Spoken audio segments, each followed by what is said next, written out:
Setiap kali tiba Ramadan, baginda Nabi SAW mengingatkan para sahabat dalam sebuah sabda beliau yang masyhur. Sekaligus di sini menyebutkan 4 keutamaan Ramadan. Dan hadis ini hadis yang sahih diriwayatkan oleh Imam Ahmad. Kata Nabi SAW, "Qad ja'akum syahrul Ramadan, syahrun mubarak." Telah tiba kepada kalian bulan Ramadan, artinya besok atau lusa. Ya. Bulan yang penuh dengan keberkahan. Makna keberkahan adalah pencukupan. Makan sedikit, minum sedikit, istirahat sedikit. Semuanya penuh dengan keberkahan. Iftaradallahu alaikum siyamah.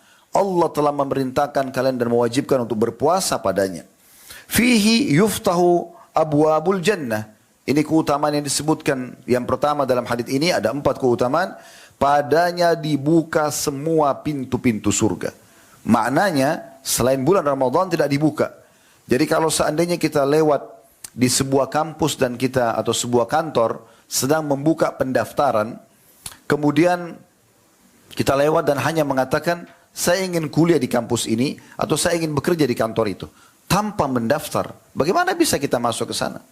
Dan pada saat kita mengetahui ada dibuka pendaftaran lalu kita mendaftar, jauh lebih mudah kita diterima dibandingkan kita mendaftar di luar waktu pendaftaran. Terbukanya pintu surga artinya dibuka pendaftaran, kesempatan emas. Bulan Ramadan kita berada di benua manapun, di kota manapun, di desa manapun, di kampung manapun di muka bumi ini, selama kita bertemu dengan muslim, maka mereka semuanya coba membenahi diri. Berpuasa di siang harinya dengan menahan seluruh hal-hal yang bisa membatalkan puasanya dan berusaha seikhlas mungkin, serta juga mereka menghidupkan malamnya dengan ibadah kepada Allah Subhanahu wa taala.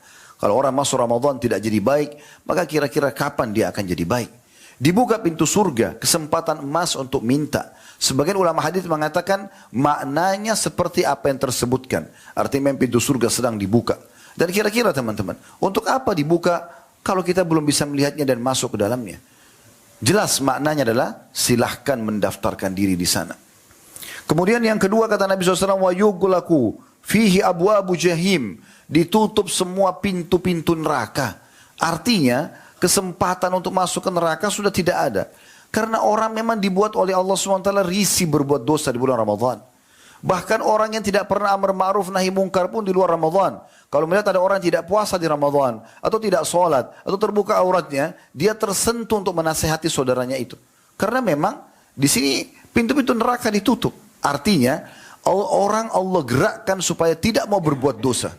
Kita akan merasa risih sekali melihat di bulan Ramadan masih ada orang merokok di pinggir jalan, masih ada orang yang minum dan makan, walaupun mungkin orang masih punya udzur. Contoh misal seorang musafir, dia sakit, dia terpaksa harus makan misalnya.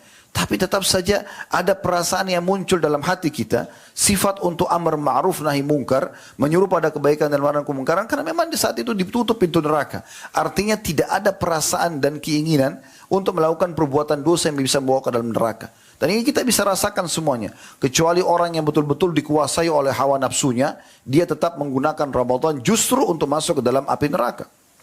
Yang ketiga, kata Nabi SAW, وَتَغُلُّ فِيهِ الشَّيَاطِينَ. Dan dibelenggu semua syaitan-syaitan. Syaitan ini musuh yang selalu menyesatkan manusia. Ibaratnya, kalau kita sedang berada di garis untuk berlomba lari dengan seseorang, syaitan itu ada di sebelah kita. Selama kita belum memulai untuk berlari, dia akan berusaha terus membisikkan hal-hal yang menjatuhkan kita. Kamu nggak bisa, kamu nggak mampu, kamu capek, dan seterusnya. Tapi kalau kita sudah mulai melakukan ketaatan-ketaatan, artinya kita sudah mulai berlari, syaitan tidak semudah itu menggoda kita. Dia akan tersulitkan untuk itu. Karena dia harus berlari secepat kita, dan pada saat berlari, bisikan yang disebutkan tidak semudah kalau kita sedang stuck di tempat kita. Di bulan Ramadan, syaitan-syaitan dibelenggu. Tangan, leher, kaki mereka diikat. Artinya kita berjalan santai saja, sudah cukup kita akan menang.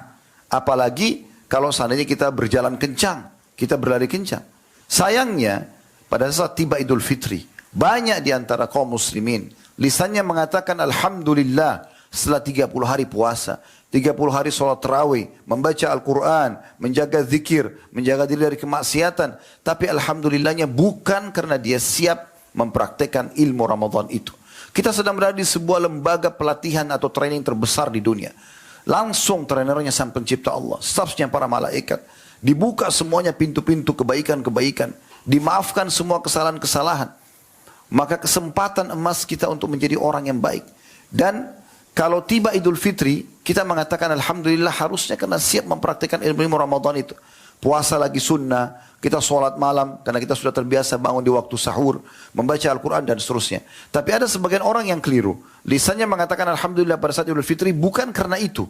Tapi Alhamdulillah sudah tidak puasa lagi.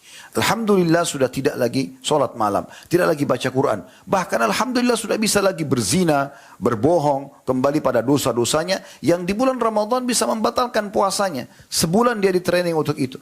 Artinya, di Idul Fitri, dia bukannya berlari terus. Sehingga syaitan yang sudah tertinggal sebulan selama Ramadan, itu sulit menjangkau dia. Dia malah duduk manis dan menunggu syaitan itu datang lalu menguasainya kembali. Dan ini banyak terjadi sehingga kaum muslimin kendor kembali imannya. Kesempatan emas para syaitan dibelenggu. Yang terakhir, yang keempat, kata Nabi SAW, Fihi laylatun khairun min alfi syahr. Di dalamnya ada malam lebih baik daripada 1000 bulan. Sering kita dengarkan firman Allah Subhanahu wa taala dalam surah Al-Qadr. Surah nomor 97, terutama di 3 ayat pertamanya. 1 sampai 3. A'udzubillahi minasyaitonir rajim. Inna anzalnahu fi lailatul qadr. Sesungguhnya kami turunkan Al-Quran itu di malam kemuliaan. Allah menamakan malam itu malam kemuliaan. Wa ma adraka ma lailatul qadr. Apakah kalian tahu apa itu malam kemuliaan? Lailatul Qadri khairum min alfi syahr. Malam kemuliaan itu semuanya amal dilipat gandakan lebih baik daripada 1000 bulan. Atau sama dengan 83 tahun plus 4 bulan. Sayangnya 10 terakhir Ramadan yang di malam-malam ganjilnya kemungkinan besar terjadi. Ya. Di salah satunya Lailatul Qadar, apakah malam 21, 23, 25, 27 atau 29, dan mayoritas terjadi di malam 27 ini terlalaikan oleh banyak kaum muslimin. Mereka sudah dengar ini, sering dibaca dari para imam-imam di masjid, khairum min alfi syahr, bahkan ceramah sudah didengarkan lebih baik daripada 1000 bulan. Tapi di malam-malam ganjil mereka sibuk mencari baju lebaran, sibuk di pasar-pasar, sibuk macet di jalanan, dan tidak jelas apa yang mereka kerjakan. Subhanallah, para salafus saleh kalau sudah tiba 10 akhir Ramadan, mereka justru memakai baju-baju baru mereka, bukan baru dibeli. Baju-baju baru mereka untuk menyambut malam-malam Lailatul Qadar, malam Lailatul Qadar ini. Bahkan sebagian mereka menyiapkan parfum khusus, baju khusus, karena gembiranya menyambut malam yang mulia ini. Maka kita harus fahami ini. Dan bagaimana baginda Nabi SAW justru beriktikaf 10 terakhir Ramadan. Mengikat diri. Kenapa tidak dari sekarang kita membeli baju-baju lebaran? Kenapa menunggu menjelang 10 terakhir Ramadan yang harus kita maksimalkan ibadah kita? Bayangkan saudaraku seiman. Mengucapkan subhanallah saja pas Lailatul Qadar. Sama pahalanya mengucapkan subhanallah 1000 bulan. Atau 83 tahun plus 4 bulan. Dan semua ibadah seperti itu. Bersedekah, membaca Al-Quran, berdoa, semuanya akan sama. Lalu kenapa kita mengharamkan diri kita dari hal seperti ini? Oleh karena itu Nabi SAW menutup hadisnya sambil mengatakan, menutup hadis beliau sambil bersabda, Man hurima khairaha fakat hurim. Setelah menjelaskan 4 keutamaan tadi, pintu surga dibuka, pintu neraka ditutup, kemudian syaitan-syaitan dibelenggu, dan ada malam lebih baik daripada 1000 bulan, siapa yang terharamkan dari kebaikannya, tidak sempat meraih kebaikan-kebaikan yang ada di Ramadan itu, masuk ke surga, selamat dari neraka, juga mengalahkan syaitan yang dibelenggu, ya, sehingga setelah Idul Fitri dia leluasa lebih memperbanyak amal solehnya karena dia sudah sangat jauh dari syaitan, dan juga dia maksimalkan Lailatul Qadar supaya terlipat gandakan amal-amal solehnya, maka dia telah terhalangi atau terharamkan dari semua kebaikan-kebaikan. Bagaimana teman-teman sekalian, Ramadan tidak dianggap sebagai sesuatu yang dahsyat. Sementara jelas sekali Allah Subhanahu wa taala menyiapkan di setiap malam-malam Ramadan orang yang dibebaskan dari api neraka. Sebagaimana sabda Nabi SAW di dalam hadis yang diriwayatkan oleh Al-Bazzar dan juga Ahmad, Inna lillahi fi kulli yawmin utaqa'a minan nar fi syahri Ramadan. Sungguhnya Allah memiliki setiap hari orang-orang yang dihapus namanya dari api neraka. Dan itu terjadi di bulan Ramadan. Wa inna likulli muslimin da'watan yad'u biha fayastajibu lahu. Dan di bulan Ramadan itu setiap muslim yang berdoa akan diijabah doanya. Apapun yang kita minta kepada Allah dijamin sebulan penuh. Kalau dalam keseharian kita hanya punya antara azan dan iqamah atau sepertiga malam. Waktu itu mustajabnya ada tapi terbatas. Kalau bulan Ramadan, dari awal Ramadan sampai akhir Ramadan, dari mulai pagi sampai pagi lagi, semuanya waktu mustajab. Semuanya waktu mustajab. Diambil daripada hadis ini. Begitu juga sabda Nabi SAW. Ma min muslimin yad'u bi da'watin laisa fiha itsmu wala qati'atur rahim. Tidak ada seorang muslim yang berdoa dengan permohonan yang tidak ada dosa dan memutus hubungan silaturahim, illa atahu biha ihda thalath, kecuali Allah akan berikan kepadanya salah satu dari 3 keadaan. Imma an tu'ajjala lahu da'watu, Allah akan berikan secara langsung jawabannya. Ya Allah sembuhkan saya, Allah sembuhkan dia. Ya Allah mudahkan jodoh saya, Allah mudahkan. Dan ini tentu Allah sudah menciptakan sebuah sistem atau sunnatullah yang kita harus melalui sistem tersebut. Allah tidak akan melemparkan obat dari langit pada saat kita minta kesembuhan. Tapi Allah akan membuat kita bertemu dengan dokter dan resep yang cocok sehingga kita bisa sembuh. Allah akan pertemukan dengan seseorang yang menawarkan anaknya atau saudarinya sehingga kita istikharah dan menikah dengannya. Maka dengan cara seperti itu kita akan mendapatkan jawaban doa kita. Atau kata Nabi SAW, wa imma ayyaddakhiraha lahu fil akhirah. Atau doa yang dia panjatkan itu akan dia terima dan panen dalam bentuk pahala pada hari kiamat nanti. Dalam sebuah athar disebutkan, akan datang nanti beberapa orang pada hari kiamat, diberikan pahala bergunung-gunung oleh Allah subhanahu wa ta'ala.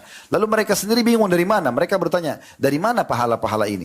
Maka para malaikat menjawab mengatakan, sesungguhnya ini adalah pahala doa-doa kalian yang belum kalian mendapatkan jawabannya di dunia.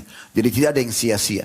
Kalau kita sudah tahu Ramadan sebulan penuh, selama 24 jam bisa diijabah doa, kenapa kita tidak maksimalkan berdoa kepada Allah subhanahu wa ta'ala? Dan ingat saudaraku seiman, kita kalau tidak mendapatkan hasilnya di dunia, akan disimpankan yang kita panen pada hari kiamat. Sampai pada saat itu dalam riwayat tadi, orang-orang yang mendapatkan pahala yang melimpah karena doa-doa yang belum mereka lihat ijabahnya di dunia, itu berharap semua doanya Allah tidak berikan jawabannya di dunia, agar mereka panen pada hari kiamat. Kemudian yang ketiga kata Nabi SAW, wa imma an yasrifa anhu minas su'i mithlaha, atau Allah akan menghilangkan dengan doanya itu musibah yang akan menimpa dia. Qalu idzan nukthir, para sahabat mengatakannya Rasulullah, kalau begitu kita akan perbanyak doa itu. Lalu kata Nabi SAW, Allahu akthar, Allah akan lebih memperbanyak pengabulan doa kalian kalau seandainya kalian berdoa.